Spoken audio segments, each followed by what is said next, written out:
প্রবাসী পরিবারদেরকে বলছি, একটি কথা মন দিয়ে শুনবেন।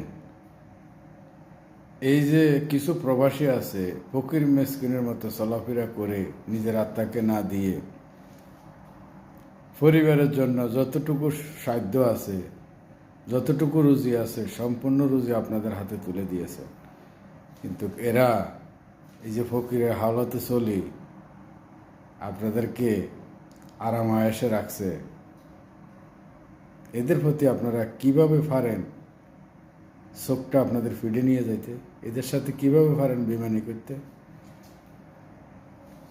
যদি চাইতো এরা আরাম আয়েসে থাকতে পারতো প্রবাসে, কিন্তু এরা নিজের আরাম আয়েস, নিজের পোশাক আশাক কিছুই চায় না, চাইছে একমাত্র পরিবারের মুখের হাসি। এটাই তাদের দোষ, এছাড়া আর কোনো দোষ নাই। যদি অন্য অন্য প্রবাসীদের মতো আরাম আয়েসে থাকতো, হাসি আনন্দে থাকতো, তাহলে আপনারা অনেক কষ্ট পাইতেন। তো একটা কথা বলি, এই যারা এই লোক অসুবিধায় ভোগ করি আপনাদের মুখে হাসি ফুটাইছে, এদের সাথে কখনো বেমানি করবেন না। যদিও বেমানি করেন, এদের কাছে ক্ষমা চাই নিয়ে। এটা আপনাদের জন্য খুবই সুন্দর হবে।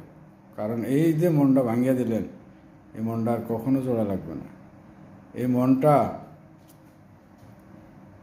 যদি তার সামনে যত কিছু আপনি হাজির করেন, কিন্তু তার মন, ওই ভাঙ্গা মনটার কখনো জোড়া লাগবে না। একটি কথাই বলি, অনেক প্রবাসী আছে এই বিদেশের বাড়িতে, এক এক প্রবাসীর এক এক রকম। তো অধিকাংশ কিছু প্রবাসী আছে পরিবার পাগল, পরিবারের জন্য সব কিছু এটা করতে চায়, নিজের জীবন চলে যাক তাতে আপত্তি নেই। এমন কিছু হতভাগা প্রবাসী আছে, নিজের শখ আহ্লাদ সব কিছু বিসর্জন দিয়ে আপনাদের পাশে দাঁড়িয়েছে। যদি আপনাদের পাশে না দাঁড়াইতো,